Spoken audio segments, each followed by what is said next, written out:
creio que até aqui, acho que a gente compreendeu que, resumidamente, vamos, né, fazer um resuminho aqui da nossa troca de ideias até o momento. Então, o que nós sabemos? As almas, que somos nós, são criadas individualmente. Então, essencialmente, nós somos seres individuais, que por opção escolhemos viver em sociedade. Dessa vida em sociedade surge a cultura, que é o que vai nos ensinar a dar valor às coisas, à vida, às pessoas, às instituições, à organização e assim por diante, à religião e assim por diante. Tá? Então eu acho que essa parte ficou bem clara.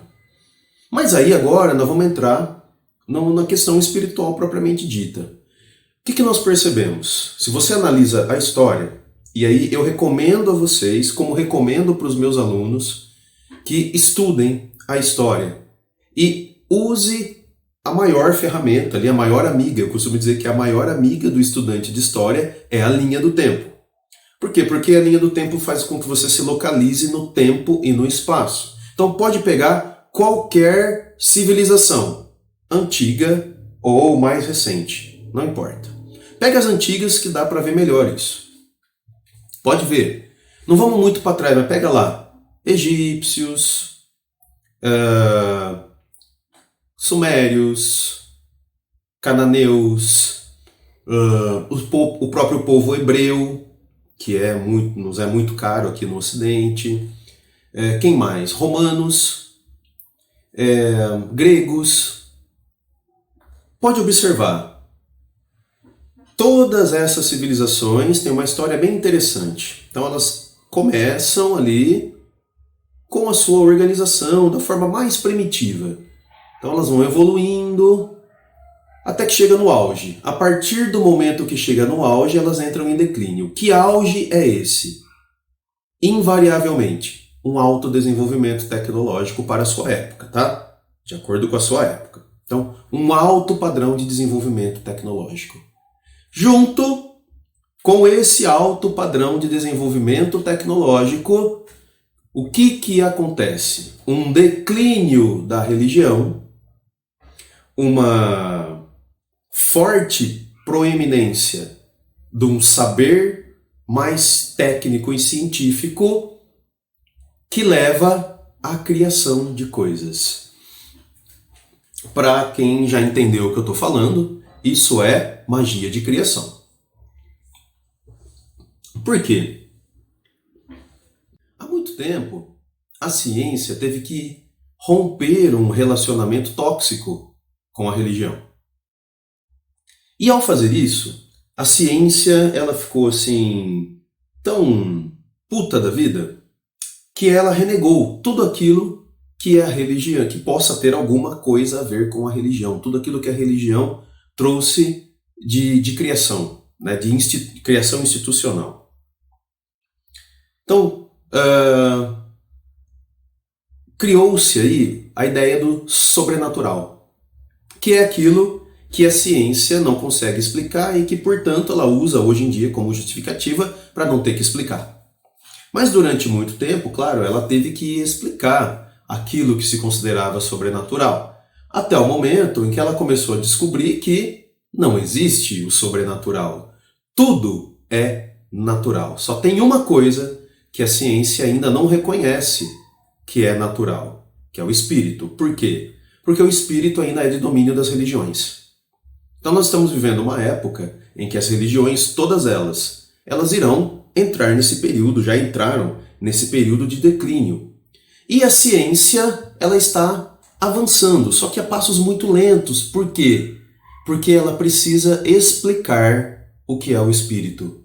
E ela ignora isso, porque ela não sabe como. Há alguns espiritualistas, inclusive esse Laércio Fonseca aí, que eu já mencionei várias vezes aqui para vocês, é um desses caras que está tentando fazer essa ponte entre espiritualidade e ciência. Inclusive ele tem uma explicação física, né? Física nos termos da ciência física para o espírito, que não é muito bem aceita pela junta de cientistas. da USP, por exemplo. Inclusive ele teve que defender essa ideia diante dessa junta de cientistas da USP. Ele explicou matematicamente o que é o espírito, mas como ele só criou a teoria, então, digamos assim que metade da ideia dele foi aceita pela junta de cientistas, né? Falta então criar, digamos, um dispositivo, um aparelho, alguma coisa que comprove que a matemática dele está correta. Então, a partir do momento que nós descobrirmos, inventarmos esse dispositivo que vai nos ligar diretamente ao mundo espiritual, então aí vai acontecer uma coisa que muitos temem. Vai acontecer um apocalipse da nossa civilização. Por quê? Porque a gente vai ter descoberto a magia de criação. Todas as civilizações, invariavelmente na nossa história. Pode estudar, vai lá. Pode estudar que você vai chegar nisso. Você vai ver que não é mentira. Vá lá e veja com os seus olhos. Leia com os seus olhos e com a sua mente, com o seu coração. Você vai ver que o que eu estou falando é correto, é verdadeiro. Invariavelmente, todas as civilizações, quando elas descobrem a magia de criação, elas, com o passar do tempo, simplesmente desaparecem da face da Terra. Foi assim com os egípcios, com os romanos, com os gregos, com os hebreus. Hoje nós temos o quê? Descendentes desses povos, mas nós não temos nenhum povo originário diretamente do que eram no passado. Porque eles atingiram o conhecimento. Aí você fala, Humberto, é mentira. Ah, é? Então pode pegar a história do próprio povo hebreu. A partir do momento que o povo hebreu descobriu a essência da Cabala, aos poucos desapareceu. A descoberta da essência da Cabala foi crucial, por exemplo, para a invenção da Arca da Aliança.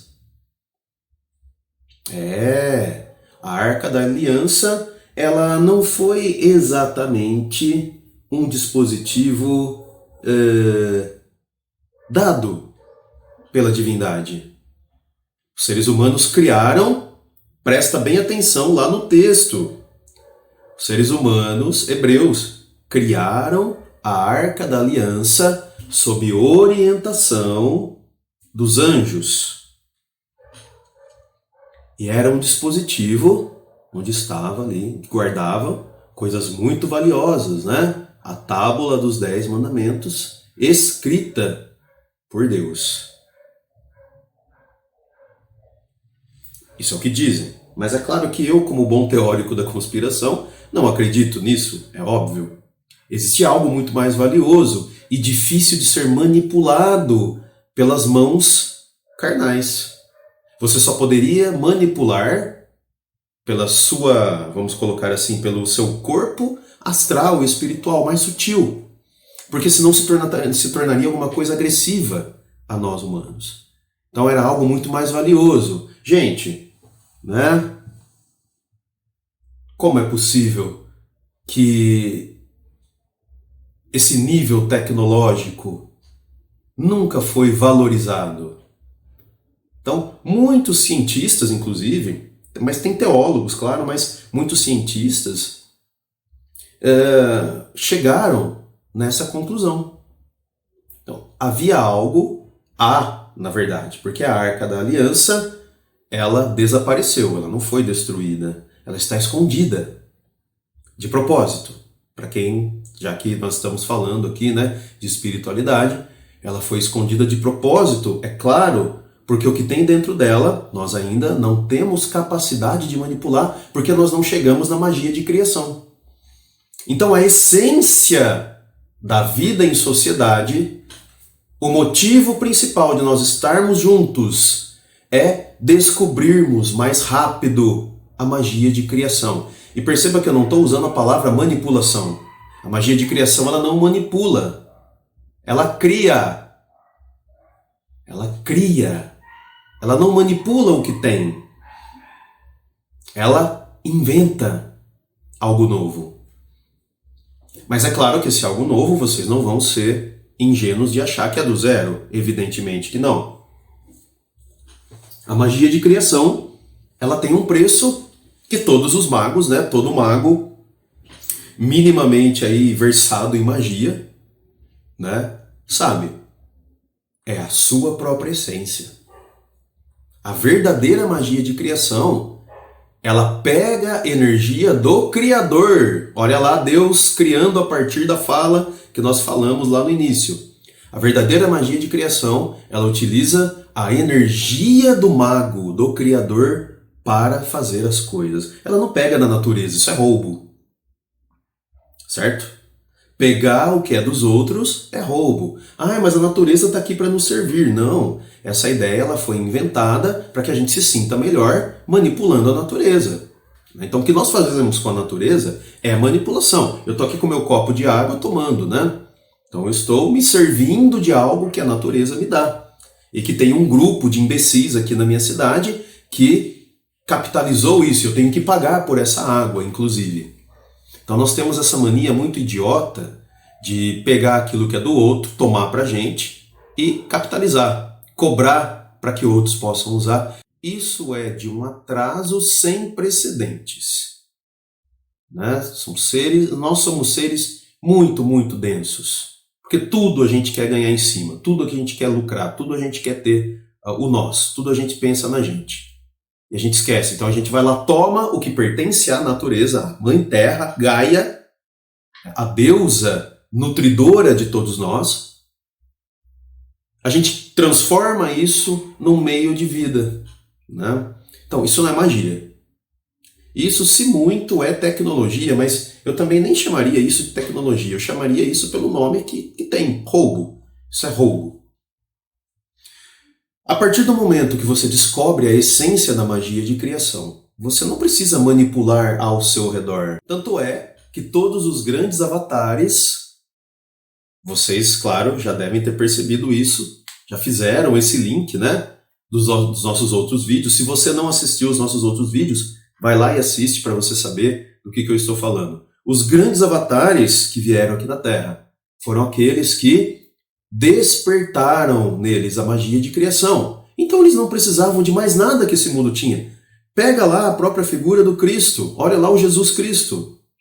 Ele não precisava de nada que tinham para dar de material a ele.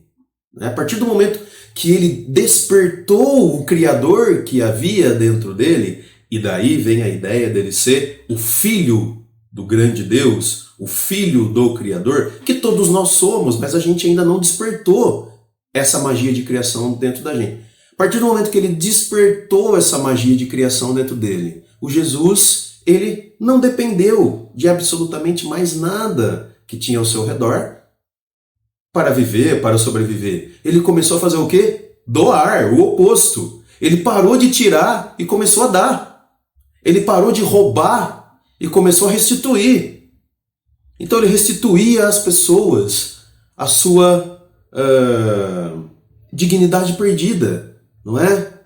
Vinham aquelas pessoas com todos os males incuráveis do corpo, da mente, do espírito. Ele chegava lá e transmutava todo esse mal que estava dentro da pessoa, essas energias tortas, né? Ele lá endireitava tudo dentro dela, ela ficava curada e ele falava, olha, segue teu caminho, ó, você tá bem, te curei. O que ele fez? Ele não pegou nada para si e nem jogou nada no mundo. Ele simplesmente manipulou as energias que estavam lá em benefício daquela pessoa, para que ela não dependesse dele. Então, a partir do momento que você descobre a sua essência de criação, a magia de criação, você não depende mais de viver em sociedade, não depende mais dos outros. Você se torna, portanto, um Deus, que é o que nós somos. Nós temos essa, só que essa nossa consciência, ela está adormecida. Ela, portanto, vai ser desperta em algum momento, se não hoje, mais para frente, se não aqui no planeta Terra, nesta encarnação, talvez em outra, não importa, mas saibam que é o que nós somos. O próprio Cristo cansava de dizer isso. Vós sois deuses. Vocês me chamam de Deus, mas vocês também são. Só que vocês ainda não descobriram isso. Vocês ainda não chegaram nisso. Vocês vão chegar, calma. Tá? Peraí. Aguenta aí, ô Pedro. Ó, guarda a espada aí, né? Ô Paulo, ó. Deixa de ser. Para de ficar matando os outros aí. Você fica sossegado. Você vai chegar lá. Você vai conseguir descobrir a sua magia de criação. Mas para isso você precisa descobrir qual é o seu caminho até lá. Tá entendendo? Então, nós vivemos em sociedade pelo motivo de auxiliarmos uns aos outros a despertarmos esse Deus interno que nós temos. E que eu tenho certeza que muitos de vocês que vão me assistir, se é que vão, vai olhar para minha cara e falar assim, cara, você é um idiota mentiroso, né? É óbvio, porque a sua mente, assim como a minha, ela está entorpecida, ela está mergulhada nas trevas, no desconhecimento. É preciso romper essas trevas. É preciso despertar. É preciso acordar para a vida, que é o que eu digo com meus alunos, né? Acorda para a vida, meu filho. Para de ficar sofrendo à toa. Para de ficar se perguntando, né? Por que eu tenho que saber isso? Por que eu tenho que saber aquilo? E comece a perguntar como eu posso utilizar esse conhecimento em meu benefício dos outros. É uma pergunta muito mais interessante do que você ficar se perguntando por que eu tenho que aprender isso? Por que eu tenho... Cara, né? Tenta dar uma transmutada. Olha o verbo transmutar. Então a transmutação é o caminho para a magia de criação. E aí, olha só que maravilha, olha só que beleza, quando você chega na magia de criação, você pode ir embora daqui. Como fez Jesus Cristo, como fez Paramahansa Yogananda, como fez o Buda Siddhartha Gautama e tantos outros avatares da nossa história. Esses são, digamos, os mais conhecidos. Inclusive o Paramahansa Yogananda, né, bem pertinho da gente, ele é já do século XX. Né? Ele atinge o Samadhi, né, que é a mais alta iluminação, já no século XX. Né? Então, quer dizer, na metade ali, né, anos 50 já. E aí ele abandona livremente o seu corpo e volta, né, para o mundo espiritual sem precisar passar pela morte. Algum dia será que a gente chega lá? Não sei. O que você acha? Deixa nos comentários aí se você concorda ou se você discorda. Todas as ideias são bem-vindas aqui.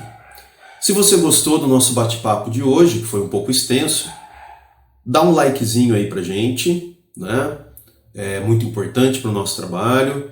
Se o seu coração estiver em ritmo de alegria do carnaval e você quiser colocar um tijolinho no céu, deixa também aí, né? Faz também aí, perdão, o seu compartilhamento para suas mídias sociais, para que essa mensagem chegue ao maior número possível de pessoas.